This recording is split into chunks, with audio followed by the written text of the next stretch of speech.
But I'd like to welcome you all out here tonight. And my name is Joshua Roy, and I've been running workshops and seminars for the last 2.5 years. And now I've sort of increased my momentum, and I'm holding these workshops about every 2 weeks. And it's very exciting. And I'm covering a range of different topics, and so each time I come and do a workshop, it's something new, something different, and it's even something new for myself. And so the idea of that is to continue my own growth, continue my self-stretching, learning new topics, and then also disseminating or sharing that information with all of you. Okay, so I'm really enjoying the work I'm doing. I'm really enjoying the changes that have happened in my life, and also the changes that I've been able to affect in others. It's very exciting. To take you back into the past, and the reason I got into what I'm doing today all began for me when I was 14 years old. Who here has been to a live seminar event? Who's been to a live seminar? A live seminar where you sat down for a couple of days, you've gone through some processes with the instructor, you've learned some things. I went to my first live seminar when I was 14 years of age, and it was with a man named Peter McMahon. And Peter McMahon was teaching a seminar called The Mind and You. A very interesting topic, the mind and you, and how the mind relates to what we can achieve and who we are in life, what we can become. And as I went through that seminar experience, I had a couple of things that weren't working right for me, that didn't seem to be functioning the way they should. One of them, I developed a speech impediment. Now, listening to me speak now, you probably think I was never a stutterer. I was a stutterer. And so when I spoke, there were certain letters that I couldn't get around, S's, R's. I'd started to go, and I couldn't speak, especially if there was a good-looking girl in the room, especially if there was a young lady that I was attracted to. Suddenly the anxiety would build up, the tension would build, and I couldn't speak. Anyone had that experience? So I'm not alone there, that's good. And so this stutter was really causing me to doubt myself. And it was really causing me to be less than I knew that I could be. Now, going to this seminar experience, I found out something very vital. I found out something that changed my life. You see, the seminar leader spoke about something called affirmations. And he taught that if we say these affirmations, repeat them often, repeat them constantly in our mind, that we would eventually begin to believe what we were saying. And so I listened to what he said, and I thought, well, I'll do this. I'll give it a go. And so, because I was a stutterer, I thought about what I wanted. Well, I wanted to speak clearly. I wanted to speak well. And so I thought, what if I said to myself, I speak clearly and well. I speak clearly and well. I speak clearly and well. And I said this over and over in my mind. I didn't say it, I just said it in my mind over and over. And then when I was in a group, I went to speak, and guess what happened? I stuttered. I thought, what's going on? He told me it was going to work. I'm doing it, nothing's happening. Anyway, I decided that maybe that 1 week wasn't enough. So I decided to try for 2 weeks. And then that 2 weeks turned into a month. And after a month, nothing seemed to really be working. But I kept doing it, I persisted. He promised results. And I thought to myself, there's got to be a way. Maybe if I continue doing this, maybe at some point the shift will happen. The change will happen. So who's been there and done that? Who's thought that they found an answer, have tried it for a period of time, and have found that it doesn't work? Or it's not working, or it doesn't seem to work? It just takes a long time. So anyway, that's what I got to. So you said it takes a long time. I spoke to people about it, and people were telling me, you've just got to persist. You've got to do it for longer. And so I decided to dig my heels in. I decided, I'm not going to stop doing this. I'm going to keep saying it. Every time I started, I committed myself to repeat that statement in my mind. I speak clearly and well 5 to 10 times. Every time I started. And so if you can imagine, I'm stuttering all day. I'm repeating those words in my mind over and over again. Speak clearly. In fact, today I still say it every morning. Because I notice a little bit of anxiety, and suddenly I stammer over a word or two. But it's very rare now, because I've got so much control of this mind when it comes to stuttering. And so I repeated that statement, I speak clearly and well, for 2 years. And at the end of 2 years, the stutter was gone. 2 years? And I thought to myself, that's a lot of investment.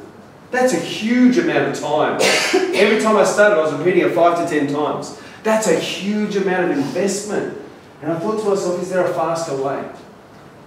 And so I spent my life looking for faster ways to change.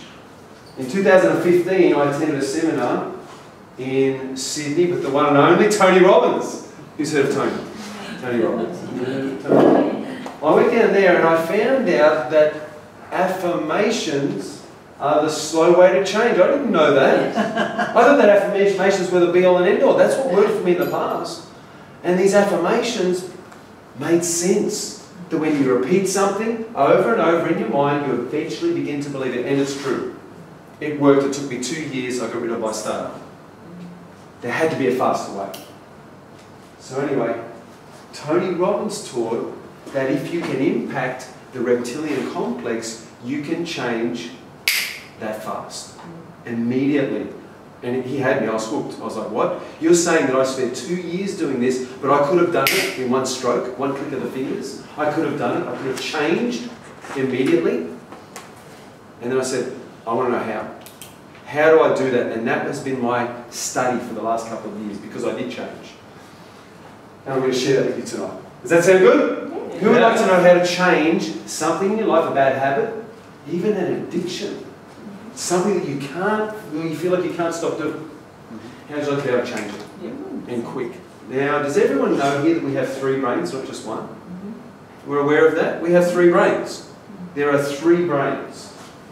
Brain 1, brain 2, brain 3. Now, at the top of your spine, can't draw a spine real well. Let's imagine that's a spine of a person.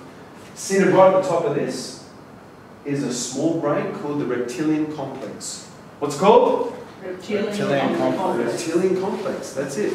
Now, if you put words into your learning, if you repeat, if you say back the answer, if you engage your body in the learning, did you know that your learning increases? So if you want to retain what you're learning tonight, and I ask you a question, and you know the answer, just say it. And even if you repeat it, what happens is the groove goes deeper into your unconscious mind, and you'll retain the information longer. Sound good? Yeah. So I've asked you to be involved, or raise your hand.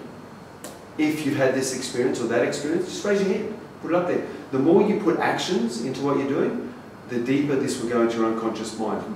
And I'll explain why. Just yet, but in a moment. Okay, so the reptilian complex is right there. We'll call that the RC, reptilian complex. The second brain is called the mammalian brain, or the middle brain. Now, the mammalian brain is the house of our emotions. So this one, the reptilian complex, is tied to our nervous system, directly linked to the nervous system of the body. And so the biggest part of the unconscious mind is the body. That's a very important thing. The biggest part of the unconscious mind is the body, the meat suit, which we all wear. Okay, that's the biggest part of our unconscious mind. The mammalian brain is next. So that's the next brain. That's the house of our emotions. Now, the good thing about emotions are when you have high emotionality attached to something, high emotionality attached to an event, a situation, you remember that situation much deeper. The grooves go much deeper. Like, who remembers, for example, the attack of 9/11? Who remembers that? And who remembers it clearly like it was yesterday? Yep. Who remembers where exactly they were when they first heard the news? Now, why do you remember that, but you don't remember what you had for breakfast 3 weeks ago? It's so shocking. What's that? It was so shocking. It was so shocking. So what happened was, because you had a high level of emotionality with it, because your emotions were so high, you're so shocked, and being shocked is an emotion, being surprised, being angry even, being upset, concerned for people who had died. These emotions, these human emotions, drive the groove deeper into the brain. And that helps us remember. So the higher the emotion, the more we remember. It also works. Sound good? It also works in the opposite way as well. Which is? The positive emotions. Oh, positive emotion. Absolutely. Yes, Absolutely. Yeah, the deeper the emotion. Yeah. Like the deeper the, whether it's that's great to. Hello, so welcome. There's a seat right up here. Come and join us. The world died. Well, when Princess Di died, the whole world stopped. Yeah. They paused for a moment. We all remember that too. Exactly. Exactly. Once again, that's a negative experience. There's positive experiences like having a baby, having a child. When you're a parent, you have your first child. get married, get divorced might be a happy memory for some people. Yeah, it all depends on the person. So, you know, whatever your happy memories are, when there's high emotionality, you're going to remember the grooves of the brain will go down to the mammalian brain, the middle brain, and you'll remember. So the middle brain is the mammalian. So actually, the reptilian complex, they also call that the lizard brain. Lizard, yes. The lizard brain, or and the lizard brain is your fight-flight response. So you've got fight-flight, you've also got rest and digest. Your unconscious mind, when you see something, whatever it is, there's 4 things that go through your mind. So you see a chair, an object, or a person.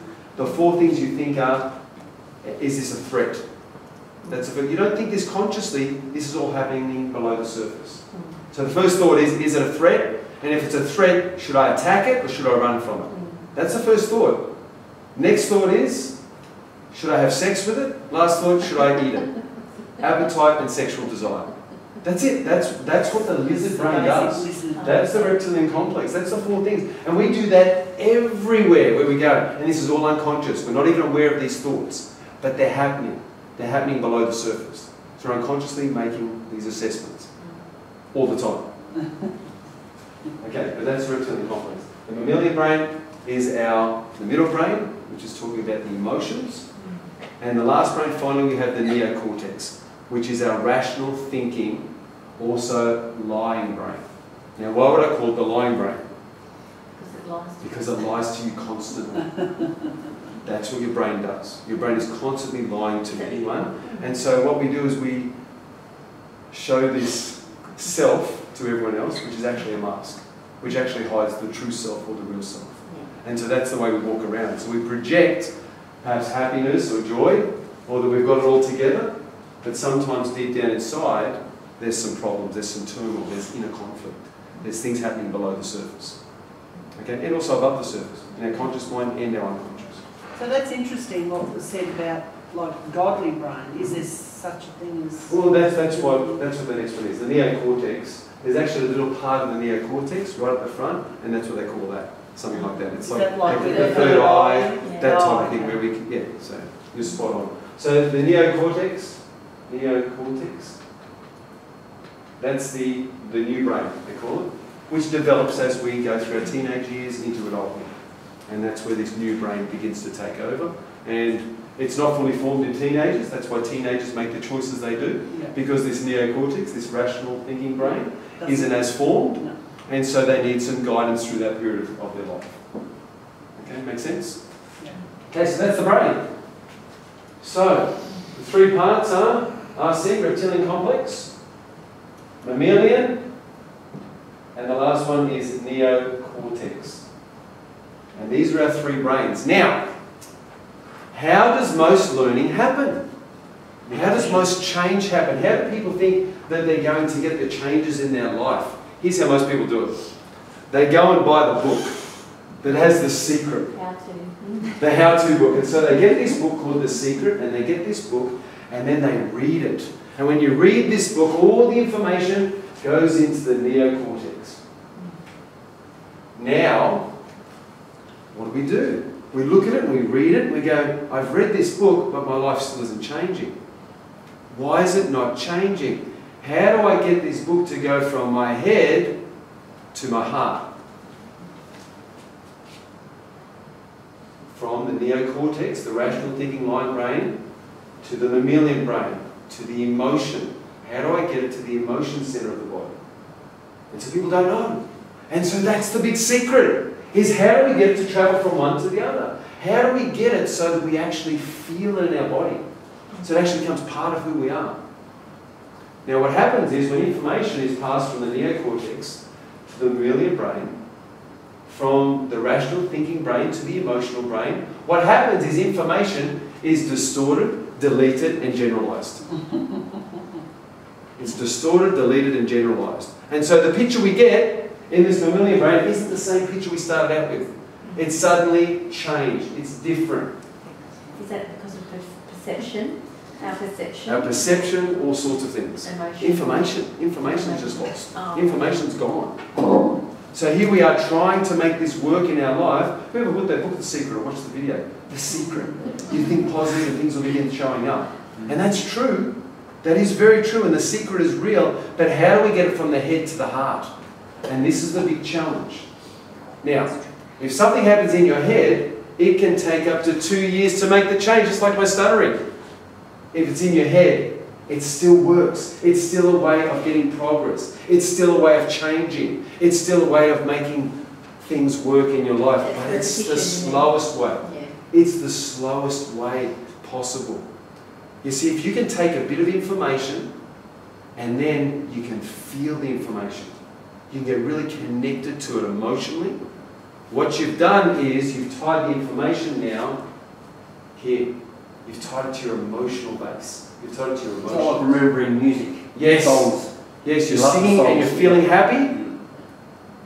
Now, why do you remember the birth of your child? Why do you remember it so much? Cost you money. So the pain of money? It's a happy day, yeah. It's a happy day. It's a joyful day. There's a lot of emotion. Okay, that's if the birth was great and and mum's okay and it's all going good. Okay, you're going to feel happy, you're going to feel elated. You're now a dad or a mum and life is beginning to open up. It's so exciting.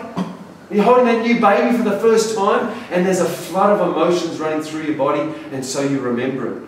It's a very strong emotion, very powerful moment and you'll remember it for a long time, probably a lifetime. Now, with information, why can't we remember information? Because it's just information, it's just data. So here we are sitting watching information or reading a book and we're bored out of our head. And if we're bored out of our head, is information going in? It may be, but it stays there for a short time, we get through the exam and then we dump it. It's gone. We're not emotionally connected to it.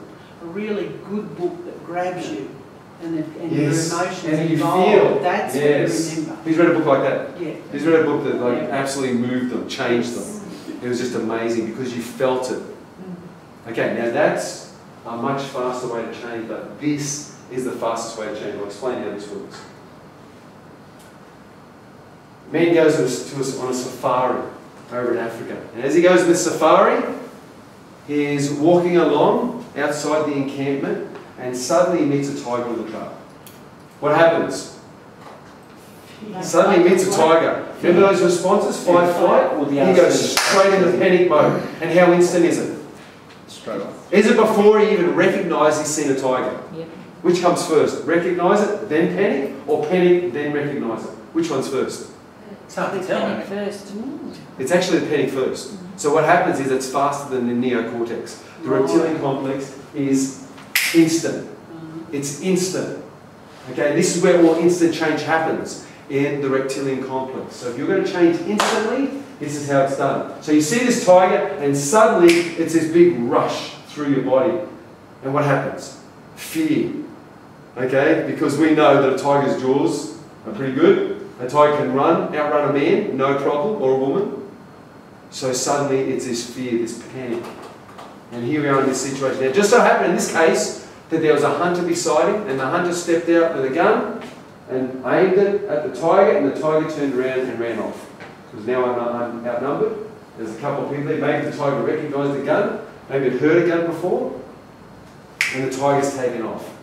So this person calms down over the next 10, 15 minutes. He's able to calm down, breathe deeply, get himself back under control. Now, what's happened in his system? What's happened in his system? Chemical releases, adrenaline, all these changes, biochemical changes have happened in his body. Do you think he'll ever forget that experience? No. Not as long as he lives. Remember that experience. Now, 10 years goes by and he forgets all about it, forgets the experience. And he's gone back home and this man has met a lovely woman, who's beautiful in every way, falls in love. They decide to have a family. He creates a couple of little children with her. They're so happy, they're a little boy and little girl. And one day he decides to take this little boy and little girl to the zoo. And so he gets them all in the car and they head down to the zoo. They go and they see the elephants. Then they go and they see the giraffes. And they go and they see the monkeys. And then he's walking around the corner and the tiger steps out. Now the tiger's behind an enclosure. The tiger can't get him. But as soon as he sees that tiger, there's this feeling that hits his body. What's just happened? Same What's going on? Same response. It's Absolutely. trauma. It's triggered it. It's triggered it because the reptilian complex remembers. It knows what to do. It knows how to respond. It knows that that danger means get ready for fight or flight. You've now got to panic. And so he didn't mean to do this. This wasn't conscious. This was completely unconscious. And suddenly, how quick did he change? How quickly did that rip through? And he'd forgotten about it. 10 years had passed. He hadn't thought about it in a few years. And suddenly he sees that tiger, the trigger hits, and off he goes again. He was back there. Wow, he was back there. That's how powerful your brain is. And the most powerful brain of all is this one. The reptilian complex. It's the most powerful brain of all. Is PTSD related to that? Absolutely. Absolutely. And this is what you're triggering. When PTSD happens, in fact, I've got a friend that I work with who has PTSD. He was at Nam. And he tells me a story that whenever he hears a chopper flying overhead, he goes back there because he remembered, he told me the scene, he said he remembers looking over and he saw this chopper, and the chopper was flying overhead, and he knew that there was a man, a friend of his, dying on that chopper. The friend ended up passing away. And he knew that he was drawing his last breaths. And he's watching this chopper. And so he could be sitting in the park, eating with lunch, dinner with his family, his grandchildren, he's an older man now, and suddenly a chopper goes overhead, and guess what happens? He's back in Nam, he's seeing that chopper, he's remembering his friend, he's straight back there. That's PTSD. It's all tied here to the reptilian complex. It's all tied in. It's so deep. It's so deep. And this is why people have so much trauma, so much trouble. Once it's in there, once in the reptilian, it's there to stay. Could be there to stay. Absolutely. Well, then we're going to talk about that. Yeah. That's why we're here. Yeah. We're here because there are things that we can do to remove that. There are things we can do. Now, let me tell you the story with my friend with PTSD. You see, now when he hears a chopper, it's a bit different because I did some work with him. And it was very simple. All I did was, quite simple.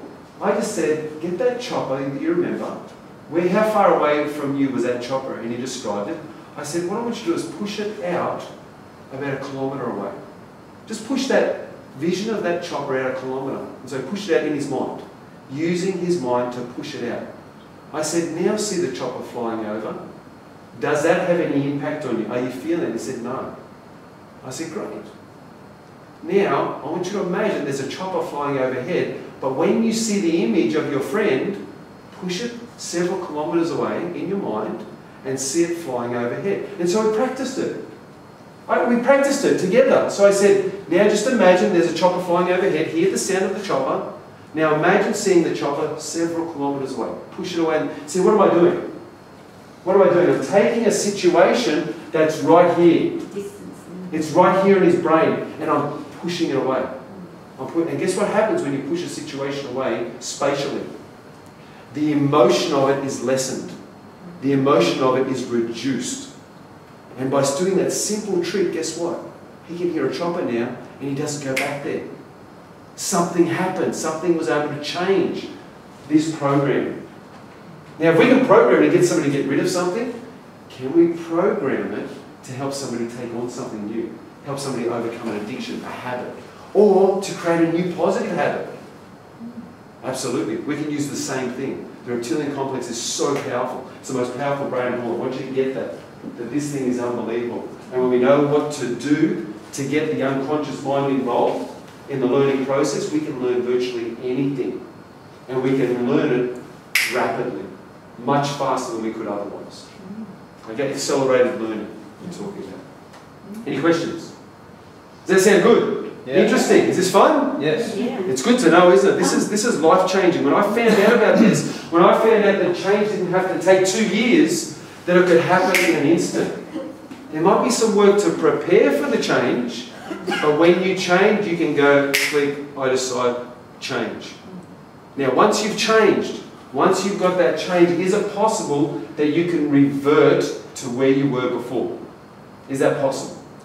What do you mean? What I'm saying is, you can be an alcoholic, Oh, and then you sort of no longer an okay. alcoholic, and stay off alcohol for 6 months, and could that person become an alcoholic again? I don't think Yes. so. You don't think so? Oh, until Yes. once you've dealt with the problem. Could the person become an alcoholic again? Yes. Why? Under pressure. This is because it does work. Now, when you change, your brain actually changes shape. Your brain can create new neural pathways, new connections between the neurons, and what this can do is change the actual physical shape of your brain. Now, a brain, once stretched to a new dimension, can never again return to the old dimension. However, in that new dimension, it can still remember the old programs. The old programs aren't gone, your brain can still remember them. So if you can remember the old programs, can you revisit those old programs? The answer is yes. So we can upgrade the brain, we Is can that make you changes. choosing to go there? Absolutely. You've got to choose to go back. Yeah, and But- then if you reconnect emotionally with those, then you That's put right. yourself back That's in right, that you put yourself back position. in. But that's why some people will change, they'll say, right, this time I'm quitting smoking. This time. Not like last time, not like the last 43 times. This time I'm serious. This time I'm deadly serious. Nothing will stop me, deadly. Cancer stick.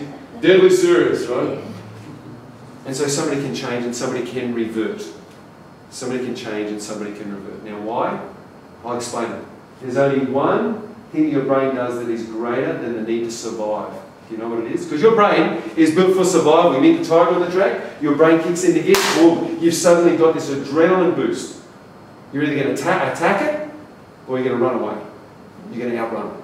One or the other. And people do superhuman things when that hits. They do things that science can't explain. How did the person pick up the car off that person that was being crushed underneath and the car was about to explode? How did that happen? And pull that person to safety. How did they do that?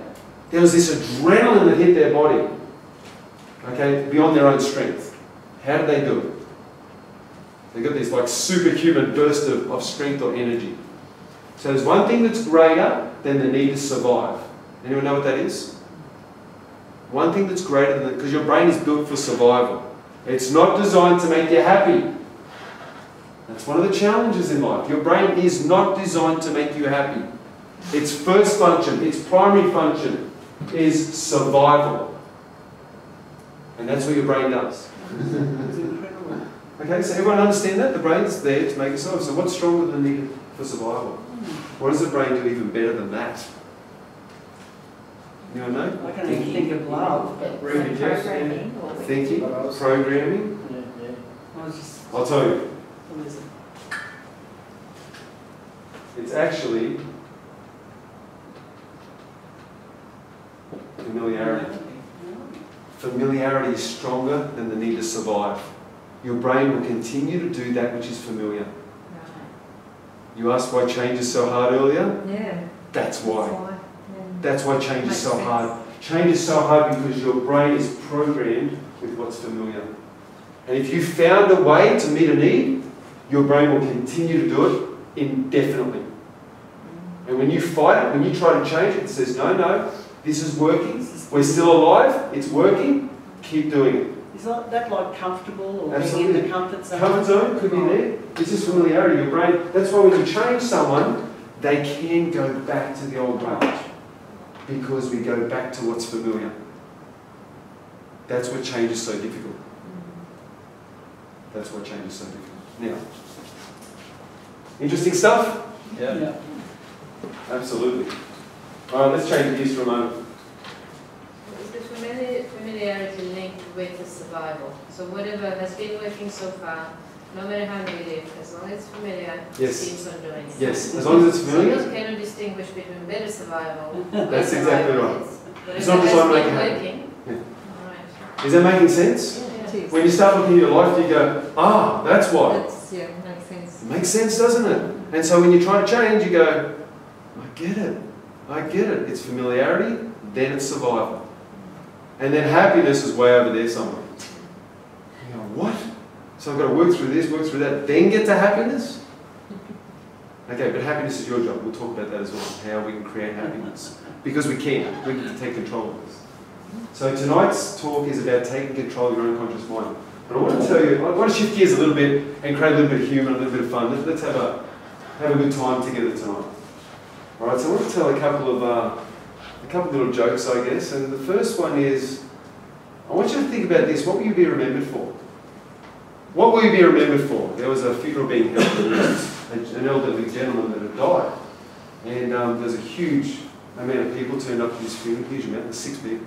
And as they were there, the vicars, he said, look, I don't even know this man. He said, can somebody step forward and say something about him? Like, did he do any great accomplishments or achievements? And nobody stepped forward. He said, well, did he, make a change in anyone's life? Did he help others? Was he kind? Was there anything about him?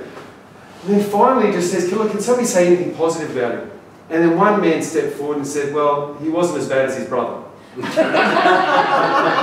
So, I'm wondering, will you be remembered for someone who's strong and powerful, someone who's mighty? There was a man walked into a bar, ouch, and as he spoke to the bartender, he looked behind, he saw a money jar, like sitting on the shelf, and he said to the bartender, he said, well, what's that? And he said, well, that's the club challenge. He says, if you beat the club challenge, you get the money. He said, what is it? He said, we see this lemon over here. We get Bruno over there to squeeze it with all his might, and if you can get one more drop out of this lemon, you win that money. Anyway, he throws his $50 on the counter, and he says, I'll take the challenge. He's only a skinny, wiry guy like myself, like Brian here, and he's ready to take the challenge. And anyway, so Bruno comes over. Bruno feels a double door. He walks over, grabs this lemon, begins to squeeze with all his might. You can see all the muscle and sinews in his neck. He's just squeezing it. Every last drop out of it, throws it on the bench, lifeless. No colour left in it. Anyway, this man, not deterred by this, picks it up and begins to squeeze.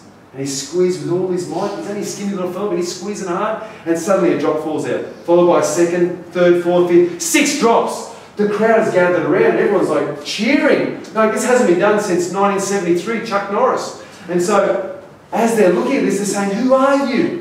Are you a forester or a logger? He said, no, I'm a tax collector. Will you be remembered as a risk taker? You see, one man went to his friend, he said, here, take this gun, go into that bank, wave it around in the air, get all the money, come out here, jump in the car, I'll drive you away, remember, I'm the one taking all the chances. He said, what do you mean? You want me to take the gun, go in there, wave it around, fire a few shots, get all the money, and you're the one taking the chances? How are you the one taking the chances? His friend said, I can't drive.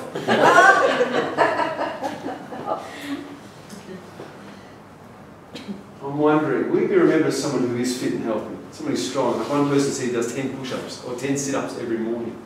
That's how many times he sits up to hit the snooze in his alarm clock. Another person says every time he feels like exercise or working out, he just lies perfectly still and waits for the feeling to pass. I'm wondering if it's about learning to laugh at yourself. I mean, who's done that? You laugh at yourself. You do something, you do something great, nobody sees it. But you really mess up and the whole world's watching. Is that true? Yeah. Far out. I was a kickboxing promoter for years, and Josh, I'm a Josh too, but I trained up this student called Josh, and he's long, skinny, lanky, and awkward, but pretty good. I mean, we trained him up. I taught him how to attack, how to defend, how to move his head. I taught him all the moves that he would need to be a good kickboxer. There's one thing I forgot to teach him, and that was how to get into the kickboxing ring. And so the music was playing, it was blaring, we went up to the kickboxing ring, and because he was so lanky, I decided there's 2 ways to get in the ring. One way is you go through the ropes, the other way is you go over the top. And so I decided, due to his lankiness, we'd go over the top. So I got up on top of the ropes and I pushed it down as hard as I could, but the rope was taut, it was really strong, and I probably moved it about 2 inches. I'm only fairly light, so I'm swinging on this thing trying to get it down, and it really wasn't going, and Josh has got boxing gloves on, and he's sitting there looking at the rope, and he gets the hint, he works out, okay, he wants me to go over, so he puts both hands on the rope. And as you know, if you've got boxing gloves on, it's pretty hard to grip. Who's trying to pick up a pencil, with a, or to grab something? So he's on this rope. Anyway, I don't know what went through his mind, but he decided to jump. And so as he jumped, his hands slipped off forward, his toes hit the top of the rope, and he went down and smacked head first into the ring. And so the fight hadn't even started, and already he was 0 and the ring was 1.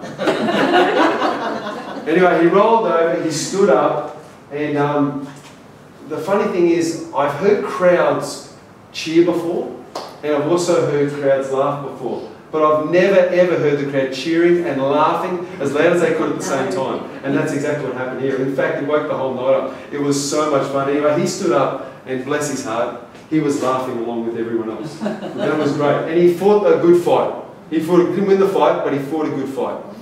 Now, what will you be remembered for? What do you want to be remembered for?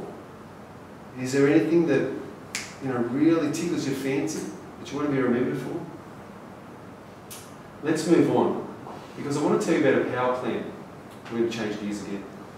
This is not a funny story, but at this power plant, they had a problem. They had a challenge. There was an energy loss that was happening out of this power plant, and they didn't know where it was. They didn't know how to find it. In fact, the manager got all his best people together. He said, look, we're losing thousands of dollars a day. We need to get out there, find where the leakage is, and plug it up. After several days, they still had found nothing. It was empty-handed. They were empty-handed. So they decided that they'd have to call in an expert. And so he went to the white yellow pages. He looked up the expert, and sure enough, a couple of days later, the expert arrived. He was wearing a white suit. He had a clipboard, and for the next day and a half, he walked around the entire plant, just making notes on his clipboard. On the second day, he called the manager and the team into the room, into the control room. Once they were in the control room, he walked over to a dial that was on the wall.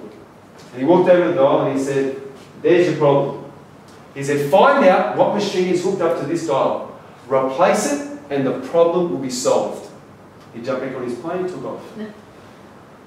Listening to the expert, the manager decided it needed to be done. They went out there, fixed that machinery, pulled it out, put a new one in, and sure enough, the problem was solved.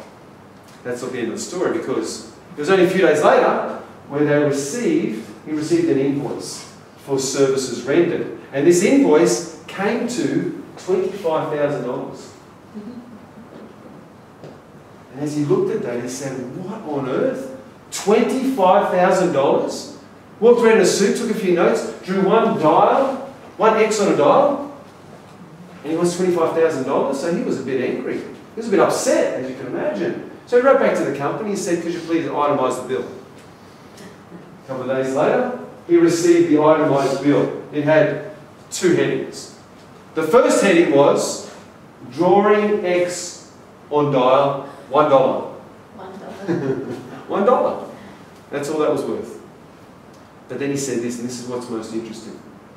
Knowing where to draw the X. $24,999. You see, it's not the drawing the X. It's the knowing where. If we understand the brain, we understand how to get the most out of it, what's that worth? Can you put a price on it? If there's an energy lack in your body, if there's an energy lack in your life, if there's energy flowing from your life that's not being used in a positive way, and somebody can fix that, what's it worth? You see, actually doing the work isn't worth much, but if you can find someone who knows how to get deep down, not just to the neocortex, not just to tell you some good information, not just to help you feel good. Let's get some good feelings in our body, but somebody who can get to that reptilian complex, who can reach down and rip out the problem, or can help you do it. Because the person doesn't actually do that. I talk about it in the fact that I do that to people, I rip out, and I do. But it's actually them that does the work. I don't do the work, but I can lead them and I can show them how. How can I do it? Because I've done it. An affirmation is when you just think it in your mind or say it. An incantation is when you say it with movement. You say it with power. Or with emotion. With emotion, with motion. Because motion creates emotion. I'll explain this.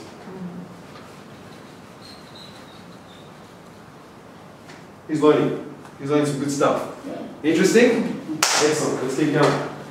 Okay, so here's how motion creates emotion. And I worked this out. I worked out that if we're going to create different emotions in our body, we need to use our body differently. So it all begins, step one is physiology.